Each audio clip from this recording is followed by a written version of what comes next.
Halloween's starting to get a big push to be cool. Like it's become the second holiday somehow. And I don't remember Halloween ever overthrowing Thanksgiving until recently. Yeah. Until recently, yeah. So, bro, like when we went from Halloween, the day after Halloween, it was Christmas. It was Christmas. Yeah. My neighborhood, everything was Christmas out. Everybody took down their Halloween decoration. Everything was decked out Christmas. I'm like, we just gonna forget the turkeys? We're just gonna do that? It's a push for it goes to this whole woke thing where people are getting rid of Christmas and they get rid of Thanksgiving because people are starting to they just don't believe in the meaning, you know. And I get it for Thanksgiving, you know what I'm saying? I get it, but at the same time, people, this is where I differ. You ain't gotta believe in this stuff, but it is an opportunity to come together. You know what I'm saying? And anytime, because all our schedules conflict until these days. We have an opportunity to come together, and it's not difficult for us to come together. We should come together. You know what I'm saying? And celebrate I agree with family. That. So even if you think the Indians got done wrong or the Native Americans got done wrong, they did. But you know, forget it. You know, let's come together. Yeah, but who's to say it still has to be about that? You know what I mean? Yeah. Like it literally says Thanksgiving. Like it's the day to be thankful for what I have going on around me, my harvest, right?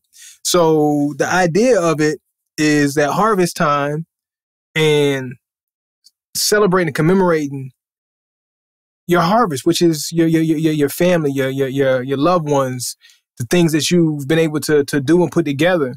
And I know there's some who aren't doing so hot in life and, you know, feel like they ain't got much to be thankful for, but everybody has something to be thankful for, even if it's minute. But so that's the importance of the holiday, is to like really dig into it and figure out what can you be thankful, at least for that one day. What can I be thankful for? You know what I'm saying? Just that one day. Let me figure out what I can be, even if I'm not doing what I feel like I need to be doing or should be doing or where I want to be or what I could be. And I have some negative things happen in life, that can be your moment personally, just to stop and say, okay, what can I be thankful for? And that can be a shift for a lot of people. Just when you in a rut, we've all been in ruts. We ain't always been hot, you know what I'm saying, hot shots and getting to it and getting after it. And for us to just take a moment to stop and pause, that can be a trajectory change for a lot of people. Even in those moments, just to be grateful, thankful, and then also those who have an abundance, when we start giving back during those Thanksgiving times, you know, we help somebody else out. Like it's bigger than what people want to be woke about. You know what I mean? Like you got to get beyond the woke. And trust me, I was one of you know me. We've come up a long way together, and I've always believed in before the term was woke. Was being woke. You know what I mean? Like I was always there. You know what I mean? And I feel like we've gone too far on the woke. Woke is too much. You know, we've gone too far. Too much because they commandeered woke and made it into something it ain't. You know, woke is something that hey, stay woke, brother. That used to be what it was. You know what I'm saying? Keep your eyes open, brother. You know what I'm saying? That was one of those things where that's what it used to communicate to one another. Yeah, you know, but now it means something totally different from a message from one brother to another. You know what I'm saying? It's to challenge everything, and one times one can't be one no more. I'm so woke that math don't even make sense. You know what I'm saying? Math don't make sense no more. It's a conspiracy thing now. You know what I'm saying? And it's to challenge everything and push back on everything. When you should do it, but there's a way to do it. You know what I'm saying? You can quietly push back in your own head without having to make a big stink about challenging everything. You know what I mean? Like, because when I say that you should challenge everything, you should question everything. You know what I'm saying? But Absolutely. At the same time, I'm just saying be an independent thinker, but don't be a smart dummy. You know what I'm saying? Like when you just overthinking stuff and making stuff complicated that actually makes sense. And to one of your points that you said about having something to be grateful of and thankful for, we all do. That's people's egos getting in the way when you get to the point where you feel like you don't have nothing to be grateful for. Because at the end of the day, we all comparing ourselves to one another. And that's the only reason you'll ever really get down on yourself. It's because you comparing yourself to other people not realizing that other people got their own struggles. And we're all, no matter who you are in life, we're all in the same position where somebody's ahead of you and somebody's behind you. And when you never lose track of that, you're able to be comfortable in your position in life. Because you're always going to be ahead of somebody, always behind somebody. You know? Yeah, somebody somewhere is going to be worse off than you. And that's not to say, don't, or not to feel bad on your position. Yeah, if you're not comfortable where you at, like even me, like I still feel like where I am in life, I still want more. I still want to progress even higher. But it don't mean that, hey, I got to look at it like my life is the worst thing in the world. But I still do want to strive for better. Yeah. So I still want to strive for better. Where you're at in order to get more. You got to be at peace at where you're at, and I think that's where a lot of young folk miss, especially now with the world being so wide and being able to see and being able to compare everything in the whole world now. Like I can compare what's going on with somebody in Dubai who got $500 billion. And I'm looking at my life like, man, I only got so much money in the bank. He got $5 billion. And dang, my life's trash. When these kids looking at, well, this person got this and they only 22 and I'm 22. Well, I ain't got that. But this is the thing. Ain't none of that real. That's all in your head. Even if you read somebody's net worth on the internet, most of them say that stuff ain't real. Like, you know what I'm saying? Like, so it's all in your head. I can look at somebody worth $1 billion, but they don't have $1 billion in cash. Like, you know what I'm saying? Like, that might mean they have more than I have. But even then, that's you making up the story in your head, filling in the blanks.